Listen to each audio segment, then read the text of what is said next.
अस्सलाम वालेकुम नाज़रीन, उम्मीद है कि आप लोग खैरियत से होंगे। मैंने पिछला जो बिल्कुल इससे पहले जो वीलॉग बनाया था और मैंने बताया था कि इमिग्रेशन में बहुत बड़ी तब्दीलियां जो हैं शबाना महमूद अनाउंस करने जा रही हैं 17 नवंबर को, यानी मंडे को। आज 17 नवंबर है जब ये मैं दूसरा वीलॉग बना रहा हूं और आज पार्लियामेंट में उन्होंने शदीद तनकीद के बावजूद वो पॉलिसीज़ जो हैं अनाउंस कर दी हैं। और तनकीद आपको बता दूं कि किसी और जमात की तरफ से नहीं, लेबर पार्टी अपनी उनकी जमात की तरफ से उन पर शदीद तनकीद, यानी शदीद। और एक मौका तो ऐसा भी आया जब शबाना महमूद ने वो लफ्ज़ इस्तेमाल कर दिए पार्लियामेंट में जिनको हज़फ करना पड़ा और शबाना महमूद को माफ़ी मांगनी पड़ी स्पीकर से। और टीवी ने भी, यानी वो स्काई न्यूज़ और बाकी चैनल्स पर लाइव चल रही थी, उन्होंने ट्रांसमिशन रोक दी। उन्होंने ऐसा लफ्ज़ अपनी तकरीर में, यानी इतनी शदीद गुस्से में आ गई थी। बताने का मकसद ये है, हुआ ये है कि आज, जैसे मैंने पहले कहा था पिछले वीलॉग में, कि ख़ास कर जो असाइलम की जो है तरीक़ाकार, उसको बहुत ज़्यादा चेंज करने पर तुले हुए थे ये हुकूमत। और शबाना महमूद जो हैं उन्होंने दौरा भी किया एक अपनी टीम के साथ डेनमार्क का। वो बेसिकली डेनमार्क के उस प्रोसेस पर चलना चाहते थे और वो उन्होंने आज अनाउंस कर दिया है।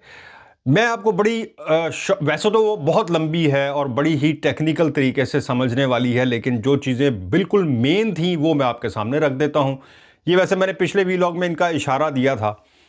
बहरहाल शबाना महमूद कहती हैं जी कि मैंने जो है ऐलान किया है, यानी मैं इस बात का फ़ैसला कर लिया है कि अब जो है इस मुल्क में परमानेंट असाइलम नहीं होगा।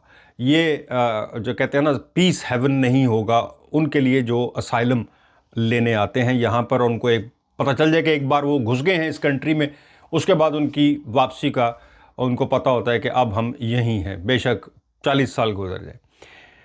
आज उन्होंने जो अनाउंस किया है उसके मुताबिक जनाब, असाइलम अब जिसको मंजूर हो जाएगा, मैं ये नहीं कह रहा हूँ कि जो प्रोसेस में होगा, जिसका मंजूर हो जाएगा, एक्सेप्ट कर लिया जाएगा कि जी वाकई इसको इसके मुल्क में ख़तरा है जान का या किसी चीज़ का, और वो एक्सेप्ट हो जाता है, तो वो 30 महीनों के लिए होगा। 30 मंथ्स, मेरा ख्याल है गालिबन 2.5 साल बनते हैं। अगर हम सालों के हिसाब से देखें तो 30 मंथ्स 2.5 साल। जिस तरह ये होती है लीव टू रिमेन, जब यहाँ आते हैं, कोई शादी की बेस पे आता है या किसी बेस पर, तो उसको पहले जो है 2.5 साल के तौर पर वीज़ा मिलता है। तो वो अब असाइलम भी 2.5 साल का होगा। पहले ये था कि 5 साल का मिलता था आपको, जैसे असाइलम मंजूर हो जाए, और 5 साल के बाद आप डायरेक्टली इनडेफिनेट, और उसके बाद नेशनलिटी विद इन 6 ईयर्स आप नेशनलिटी ले लेते थे असाइलम मिलने के बाद। आज उन्होंने ये कहा है कि जी अगर आपको 30 महीने का मिलेगा तो उसके बाद फिर ये रिव्यू होगा, फिर इसको रिन्यू करेंगे, फिर देखेंगे कि आपके मुल्क के जहाँ से आप आए थे वहाँ हालात क्या हैं, आपके इस वक्त सर्कमस्टांसिस क्या हैं, पीछे जहाँ आपने क्लेम किया था 2.5 साल पहले, तो आपका रिन्यू हो जाएगा अगर आपके हालात जो है उसी तरह सेम उसी कंडीशन में है, तो आपको 2.5 साल आगे करते जाएंगे। और जो इंडेफिनेट लीव है वो आपको मिलेगी, यानी 20 साल के बाद, सेट पैटर्न 20 साल के बाद आपको नेशनलिटी, नेशनलिटी तो बाद की बात है, इंडेफिनेट ILR जो है वो आपको मिलेगी 20 साल के बाद। और वो भी उस सूरत में अगर आप रिन्यू करवाते आ रहे हैं 2.5 साल के। 20 साल के बाद कौन जीता है तेरी जुल्फ के सर होने तक, शेर आपने सुना होगा। दूसरा इसमें अहम पॉइंट जो उन्होंने कहा कि जनाब इसमें कमी हो सकती है 20 साल में, लेकिन हम ये जो कैटेगरी है जिसको असाइलम मंजूर हो जाएगा उसको ये करेंगे कि उसको हम वर्क और स्टडी वीज़ा इन दोनों पर स्विच कर सकते हैं।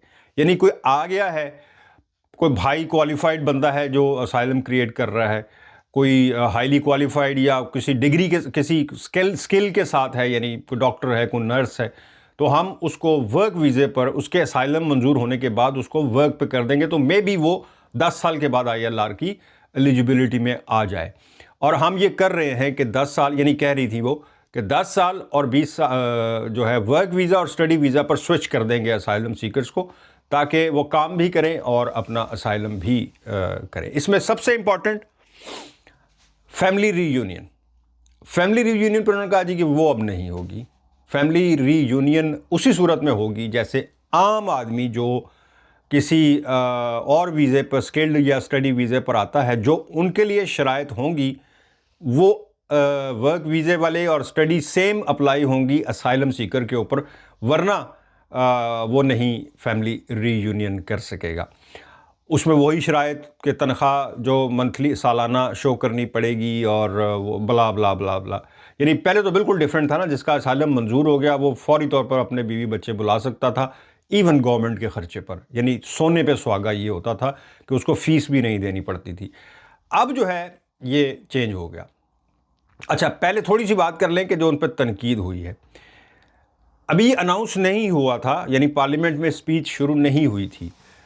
लेबर पार्टी के अपने जो अरकान पार्लियामेंट हैं उन्होंने शदीद तनकीद की शबाना महमूद पे। उन्होंने कहा जी कि आप उन पॉलिसीज़ पर चल रही हैं, आपने वो पॉलिसीज़ मुरतब की हैं या बनाई हैं जो नाइजल फराज और टॉमी रॉबिन्सन का नाम लेकर उन्होंने कहा कि जो वो चाहते हैं। क्या आप उनके लिए ये कर रही हैं या उनसे डर के कर रही हैं?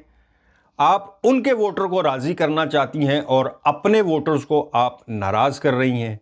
क्या आप ये समझती हैं कि जनाब आप इस तरह करने से आपके उनके वोटर जो है वो आपको वोट दे देंगे? ऐसा कभी नहीं होगा। सो ये पार्लियामेंट में उनके ऊपर तनकीद हुई शबाना महमूद पे काफ़ी ज़्यादा, और अपने अरकान पार्लियामेंट की तरफ से।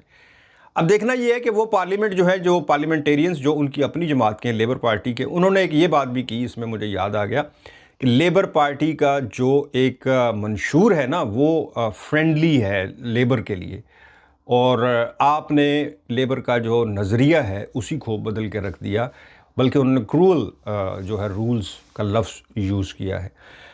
अच्छा, इसके बाद शबाना महमूद ने जब अपनी तकरीर की तो वो काफ़ी गुस्से में आ गई, और उस गुस्से में उन्होंने वो वर्ड यूज़ कर दिया, 2 वर्ड, एक भी नहीं 2, मैं भी नहीं बोल सकता। मज़े की बात ये है, जो कि उस वक्त मैं लाइव सुन रहा था जब वो तकरीर कर रही थी, तो मैं भी हैरान हुआ कि ये एकदम से क्या बोल दिया इन्होंने।